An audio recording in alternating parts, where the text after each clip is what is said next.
Table des ministres Le Corbusier, Pierre Jeanneret Prix. Bienvenue dans cette vidéo qui va vous permettre d'estimer la valeur de votre mobilier design.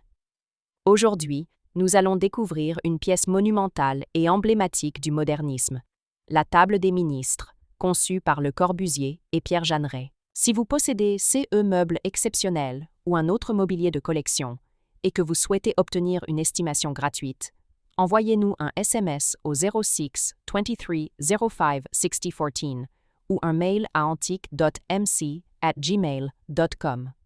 Restez bien jusqu'à la fin de la vidéo, car nous allons vous raconter une anecdote sur la vision collaborative de Le Corbusier et Jeanneret.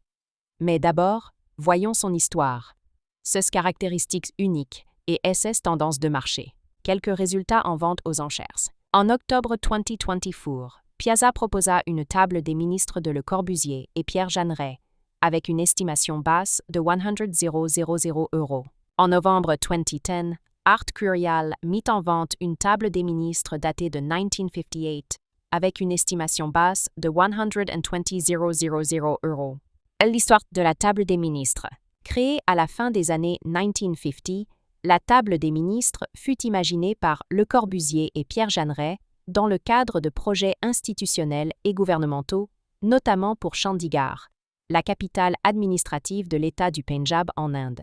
Elle se distingue par des dimensions monumentales, pensées pour accueillir de longues réunions ministérielles. Un plateau en bois massif, souvent en teck, d'une grande robustesse. Un piétement en métal tubulaire ou en acier plié, à la fois fonctionnel et architectural. Un design où la simplicité des lignes se marie à une présence imposante, symbole de l'autorité et du pouvoir.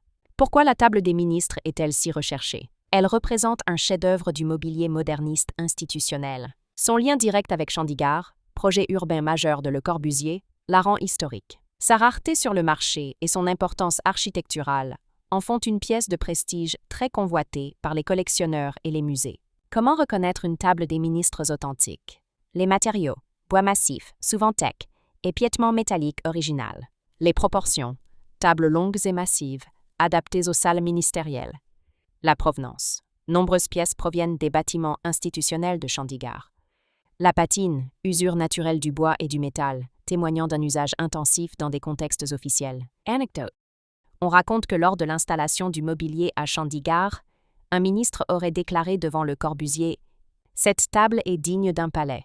Et Le Corbusier aurait répondu « Elle n'est pas pour un palais, elle est pour la démocratie ». Une phrase qui résume bien l'esprit du projet.